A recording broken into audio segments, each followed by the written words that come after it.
The signal came on an ordinary Tuesday morning. Dr. Sarah Chen was reviewing data from the Deep Space Array when the patterns caught her eye, perfectly structured pulses that couldn't possibly be natural. After 15 years of searching the stars for signs of intelligent life, humanity had its answer. We were not alone. Within hours, the message began decoding itself, its algorithms adapting to Earth's computer systems with disturbing ease. Dr. Chen watched in silence as the holographic projection materialized in the control room of the Arecibo IA facility. The alien figure stood nearly 8 feet tall, its iridescent scales shifting colors as it moved. "People of Earth," the being spoke in flawless English, "I am High Commander Vexthor of the hegemony of 10,000 suns. Your civilization has been monitored since you first split the atom. Your potential for violence, coupled with your rapid technological advancement, has been deemed a threat to galactic stability. You have 2 standard rotations of your planet to surrender control of your military and technological infrastructure to hegemony oversight. Refusal will result in immediate pacification." The message repeated in every major language before dissolving into static. Around the world, identical projections had appeared in every major military and scientific installation. The hegemony wanted to ensure there was no possibility of misunderstanding. In the depths of the Pentagon, General Maya Santos stood before the Joint Chiefs, her dark eyes fixed on the classified footage playing on the screen. "Ladies and gentlemen, what you're about to see is designated ultra-black. 6 years ago, we detected anomalous energy signatures at the edge of our solar system. We knew they were coming."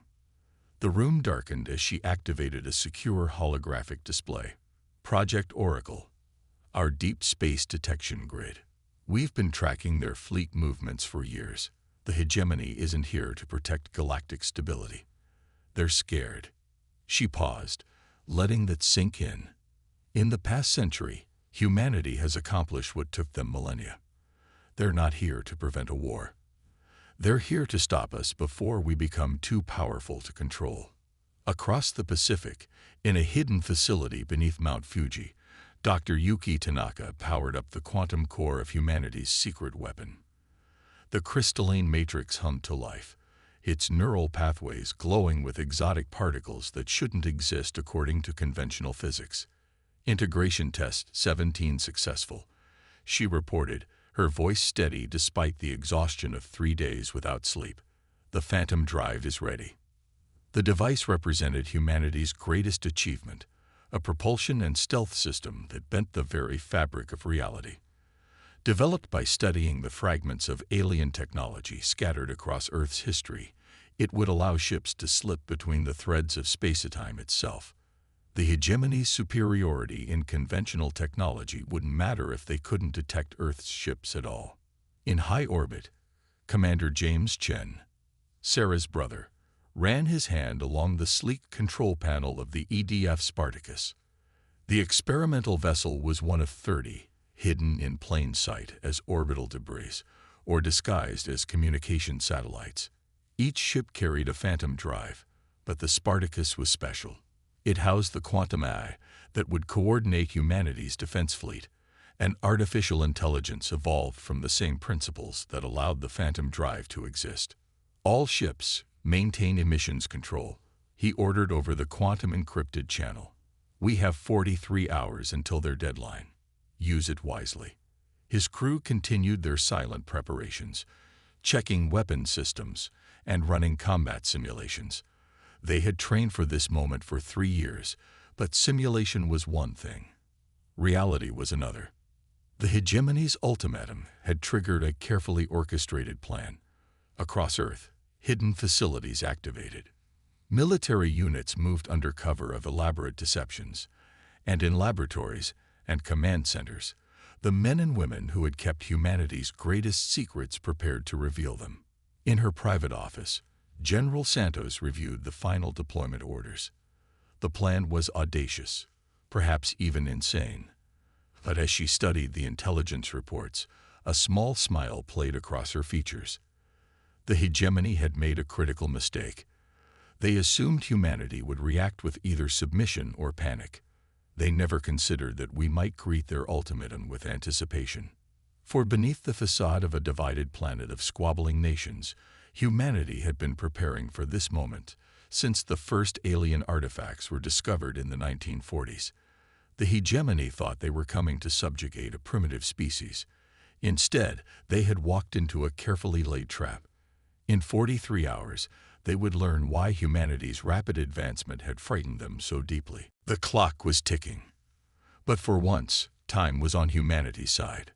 The Phantom Drive's quantum core pulsed with an ethereal blue glow as Dr. Tanaka ran the final calibration sequence. Deep within Mount Fuji's secret facility, a team of the world's brightest minds watched as impossible mathematics danced across their holographic displays. 6 years of work, countless failures, and 3 theoretical breakthroughs had led to this moment. Neural matrix stable at 98%, announced Dr. Tanaka's assistant, Mai Zhao, her fingers flying across the quantum interface. Probability field cohesion holding steady. We're ready for full power test. But before Tanaka could give the order, a new figure stepped onto the observation deck. Director Elena Rossi of the United Earth Defense Council, her silver hair gleaming under the facility's lights.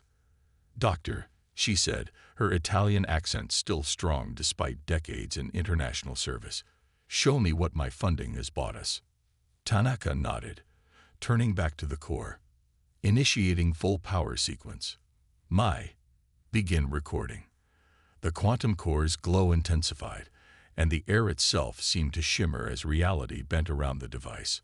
On the monitoring stations, readings that should have been impossible began registering. "The Phantom Drive doesn't just make our ships invisible," Tanaka explained, pride evident in her voice. "It removes them from normal spacetime entirely.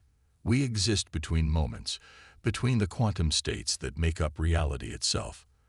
The hegemony sensors won't just fail to detect us. They'll be fundamentally incapable of perceiving our existence." Director Rossi studied the readings with a practiced eye. "And the neural interface. That's the real breakthrough," Mai interjected, bringing up a new set of displays. "The human brain already processes quantum information. It's how consciousness works. We've simply expanded that capability. Our pilots don't just control their ships, they become them. The neural link allows human intuition to guide quantum probability." In high orbit, Commander Chen was experiencing that connection firsthand. The Spartacus wasn't just a ship anymore. It was an extension of his consciousness.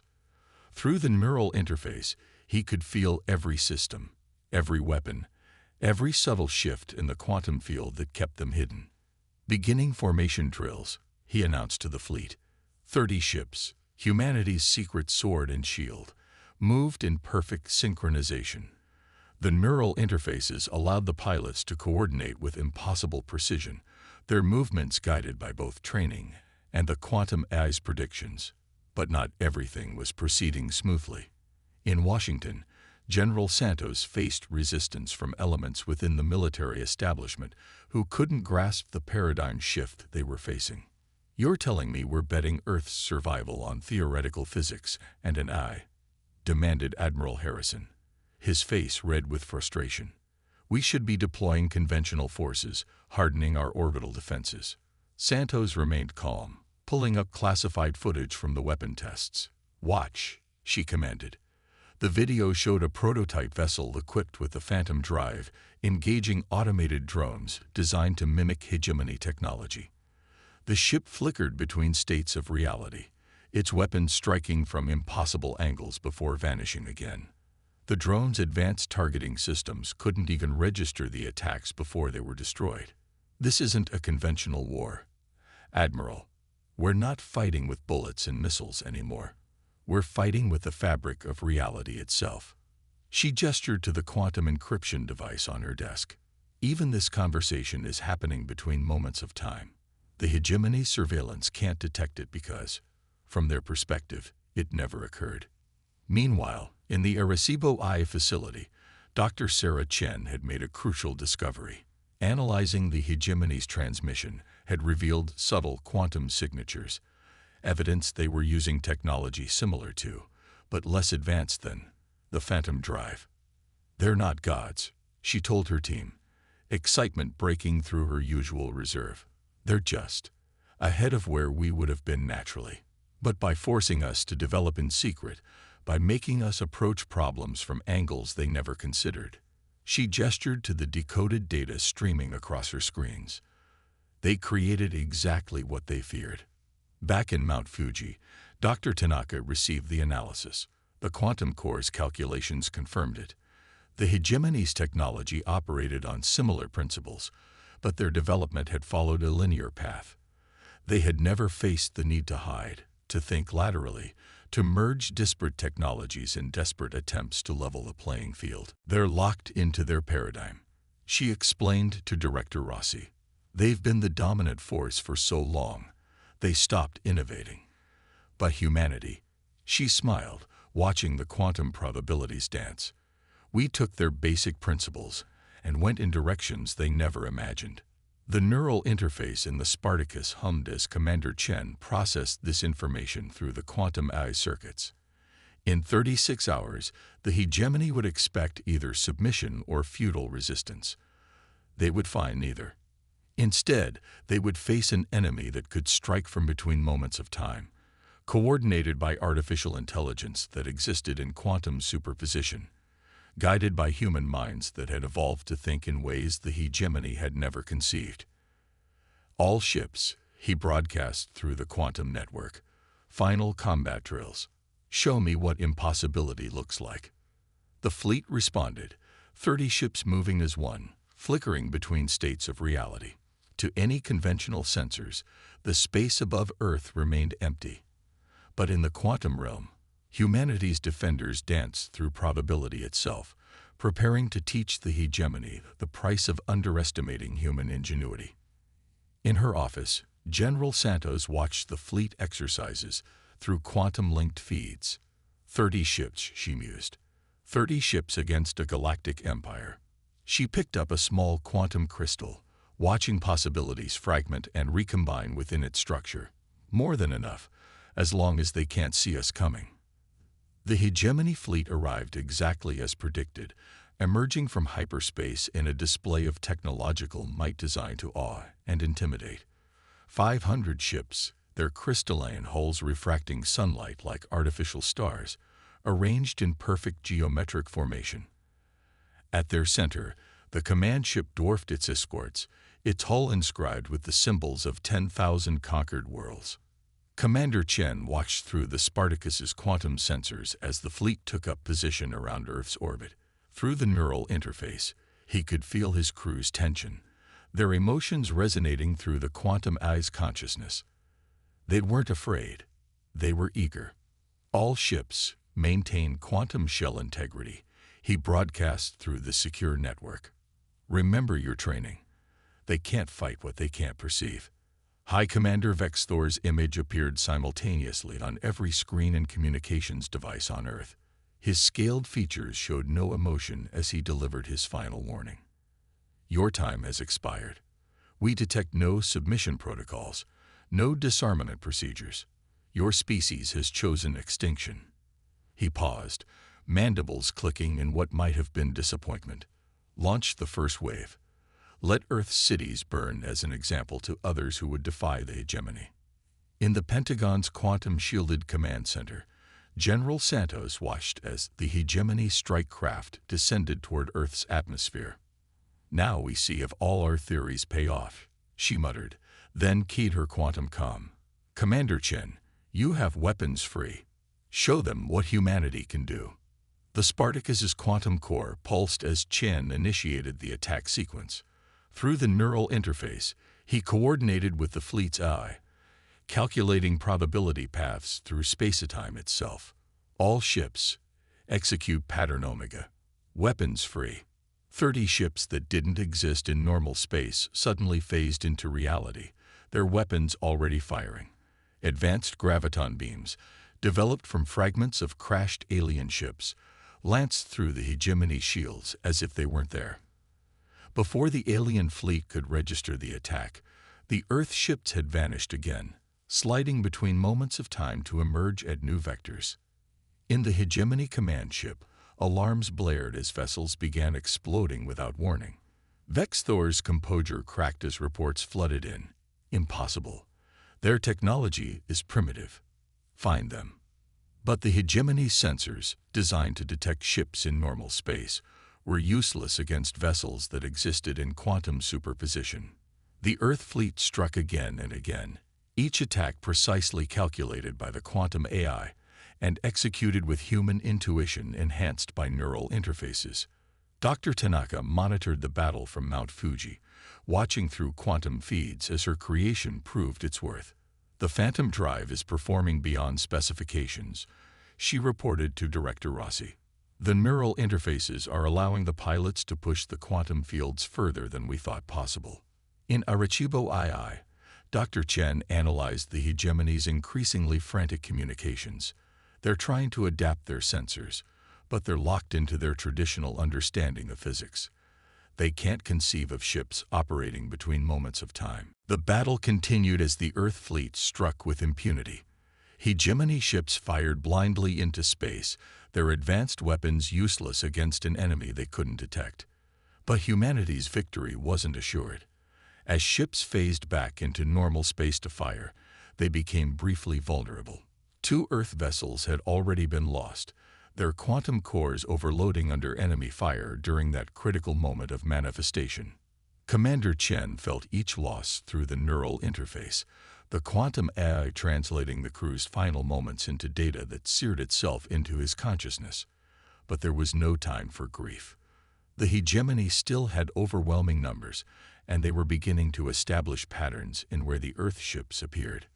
"They're learning," he broadcast to the fleet, switching to pattern lambda. "Random quantum variants on all attacks." The Earth fleet adapted, their appearances becoming truly unpredictable as the quantum AI calculated new probability paths. Ships emerged from impossible angles, their weapons striking from vectors that shouldn't exist in 3-dimensional space.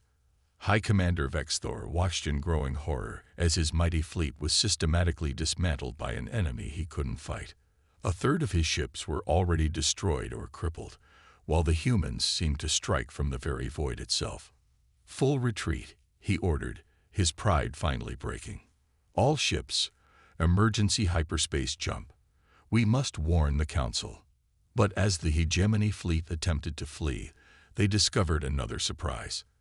The quantum distortions created by Earth's ships had seeded local space with probability anomalies. Their hyperspace drives, trying to calculate jump trajectories through probability-corrupted space, began to fail. "No escape." Commander Chen transmitted on all frequencies, letting the Hegemony hear humanity's voice for the first time in the battle. "You came to our home. You threatened our world. Now learn why the galaxy should fear humanity's potential." The battle wasn't over, but its outcome was no longer in doubt. Humanity's quantum fleet, built in secret and powered by impossible physics, had broken the back of the mighty Hegemony armada. But as General Santos watched the quantum feeds, she knew this was just the beginning. The galaxy was about to learn that humanity wasn't just another species to be conquered. We were the nightmare that the conquerors had always feared. In the aftermath of the battle, Earth's quantum fleet maintained their vigil among the debris of destroyed Hegemony ships. Commander Chen stood on the Spartacus's observation deck, watching as recovery teams in quantum-shielded suits harvested technology from the wreckage. Each piece would be analyzed, reverse-engineered, and integrated into humanity's growing understanding of space warfare. But the real prize lay within the quantum AI's memory cores. During the battle, it had absorbed and decoded vast amounts of data from the Hegemony's communications. Dr. Sarah Chen worked tirelessly at Arecibo II, piecing together the fragments into a revelation that would change everything. "The Hegemony isn't as unified as they wanted us to believe," she explained during an emergency session of the Earth Defense Council. "There are at least 3 major factions and dozens of subjugated species waiting for an opportunity to break free. Our victory here has created that opportunity." Director Rossi leaned forward, her eyes sharp. You're suggesting we take the offensive against an empire that spans thousands of worlds. No, General Santos interrupted, stepping into the chamber. We show them something they've never seen before. Mercy from a position of strength. She activated a holographic display showing quantum probability maps of known hegemony space. We've proven we can fight them. Now we prove we're not like them. In the following days, Earth's quantum fleet began a series of precisely calculated demonstrations. Ships would appear simultaneously in multiple hegemony systems, demonstrating humanity's reach while never firing a shot. The message was clear. Earth could strike anywhere, at any time, but chose not to. Meanwhile, Dr. Tanaka made another breakthrough. Studying the recovered hegemony technology, she discovered why their development had stagnated. Their entire civilization is built on technological enforcement, she explained to her team. They use quantum dampening fields to prevent subjected species from advancing beyond certain limits. But those fields, she smiled, they don't work on our tech because we developed it inside quantum probability gaps they never knew existed. This discovery led to a daring plan. Commander Chen's fleet began covert operations, using their quantum drives to slip through the gaps in hegemony control. They made contact with resistance movements on conquered worlds, sharing carefully chosen pieces of technology that could bypass the hegemony's restrictions. We're not giving them weapons, Chen explained to his crew. We're giving them freedom, the ability to develop their own technology without constraints. Every species has its own path of innovation. The hegemony's mistake was trying to force everyone down the same road. The strategy worked better than anyone had anticipated. Within weeks, reports flooded in of mysterious technological failures across hegemony space. Their control systems, designed to suppress innovation, couldn't adapt to the quantum-shifted frequencies now being used by resistance movements. High Commander Vexthor, who had barely escaped the battle at Earth, faced a crisis. The Hegemony Council demanded explanations he couldn't provide. How had a primitive species developed technology that violated their understanding of physics? How were subjected worlds suddenly bypassing restrictions that had held for millennia? But the final turning point came from an unexpected source. Dr. Sarah Chen, analyzing deep space quantum transmissions, detected communications from a species that had hidden from the hegemony for thousands of years. The archivists, as they called themselves, had watched and waited for a civilization that would break the cycle of domination. They've been testing species for generations, she reported to the council, looking for one that would develop differently when faced with overwhelming odds. Every other civilization they encountered either submitted to the hegemony or tried to fight fire with fire. We're the first to step sideways and find a completely new path. The archivist's message was simple. Humanity's approach to the quantum realm, developed in secret and driven by necessity, had unlocked aspects of reality the hegemony had never imagined. We hadn't just created better weapons, we discovered entirely new laws of physics. General Santos immediately grasped the implications. The hegemony's power isn't based on military might, she realized. It's based on controlling the flow of technological knowledge. We've just proved their fundamental assumption wrong. Technology doesn't have to develop along their prescribed path. Commander Chen received new orders as the Earth Defense Council formulated a bold strategy. The quantum fleet would continue its demonstrations, but now with a different message. Earth wasn't interested in conquering the hegemony. We wanted to free the galaxy from the artificial constraints that had stifled innovation for millennia. In her lab beneath Mount Fuji, Dr. Tanaka put the finishing touches on a new version of the quantum core. This one wasn't designed for ships or weapons. It was a teaching tool, a way to help other species understand the principles that had allowed humanity to break free from conventional physics. The greatest weapon against tyranny, she told Director Rossi, isn't superior firepower. It's proving that their rules never existed in the first place. The hegemony's grip on the galaxy was weakening, not through military defeat, but because humanity had shown there was another way. We hadn't just survived their ultimatum. We had changed the very nature of the game they'd been playing for thousands of years. The Hegemony Council's emergency session was interrupted by an impossible sight. In the center of their sealed chamber, thousands of light years from Earth, the quantum probability field shifted. Commander Chen's hologram materialized, transmitted through the same quantum principles that powered humanity's fleet.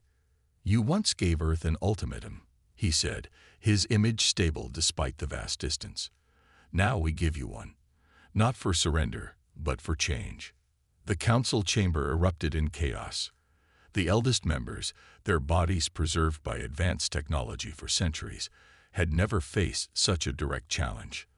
But before they could respond, more holograms appeared, representatives from dozens of supposedly subjugated worlds, all transmitted through quantum channels that bypassed hegemony control. On Earth, Dr. Sarah Chen monitored the transmission through HFY's quantum array. The archivists had provided the coordinates for this meeting, their millennia of patience finally bearing fruit. Beside her, General Santos watched with grim satisfaction as their plan unfolded. "The age of suppression is over," Commander Chen continued, his words echoing across the galaxy through quantum-linked communications. "Earth doesn't want your empire. We want a galaxy where every species can develop along its own path, freed from artificial constraints." High Commander Vexthor, now stripped of his authority after the defeat at Earth, recognized the inevitable. "You don't understand what you're doing," he warned. "There are reasons we controlled technological development. The galaxy was chaos before the hegemony brought order." Dr. Tanaka's hologram appeared next, her quantum equations dancing in the air around her. "We understand better than you think. Your order was stagnation. Your peace was imprisonment. We've proven there are infinite paths to advancement, not just the one you chose millennia ago." The hegemony's power had always rested on two pillars: their technological superiority and the belief that their way was the only way. Earth had shattered both. The quantum revolution sparked by humanity's desperate innovation had shown that technology could develop in ways the hegemony had never imagined. But victory would come with a price. As the council deliberated, sensors detected massive energy buildups throughout hegemony space.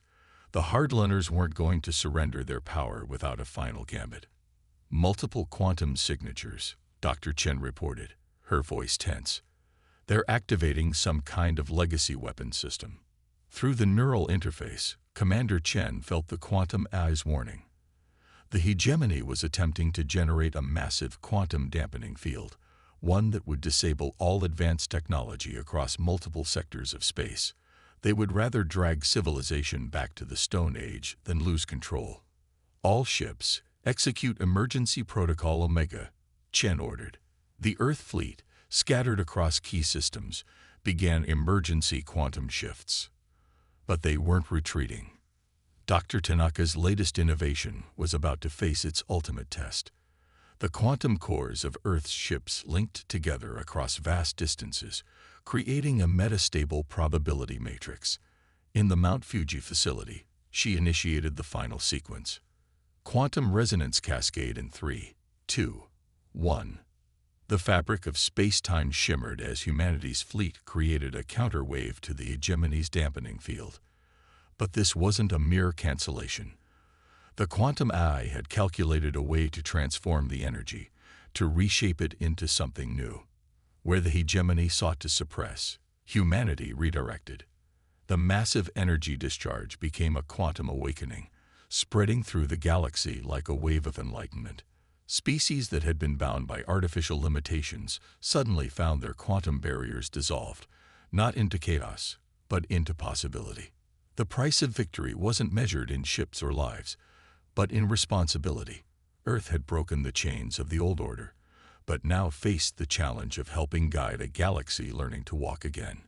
Director Rossi, watching from Earth, understood the magnitude of what they had achieved. "We didn't just win a war," she said quietly. "We've started a renaissance." The Hegemony Council, faced with the failure of their final weapon and the uprising of their former subjects, had no choice but to accept the new reality. Their empire of control was over, replaced by something unprecedented. A galaxy of equals, each species free to find its own path to the stars. Commander Chen stood on the Spartacus's deck one last time, watching through quantum sensors as ships from newly liberated worlds began their first unrestricted flights. The neural interface hummed with data from across the galaxy, stories of discovery and innovation flooding in from civilizations tasting true freedom for the first time in millennia. In her lab, Dr. Tanaka began work on her next project.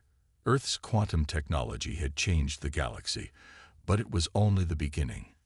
"We created this to survive," she told her team. "Now we create to explore." General Santos, looking out over the Earth as dawn broke over North America, allowed herself a moment of reflection. Humanity had faced extinction and emerged not just victorious, but transformative. We had turned an ultimatum into an opportunity, a threat into a revolution. The galaxy was entering a new age, not one of conquest or control, but of infinite possibility. Humanity's greatest victory hadn't been in defeating the hegemony, but in showing the galaxy that the only true limits were the ones we accepted. As the quantum network hummed with the songs of awakening worlds, Earth prepared for its new role, not as conquerors or saviors, but as guides on the journey into a future where every civilization could reach for the stars in its own way, at its own pace, following its own path through the infinite possibilities of space and time.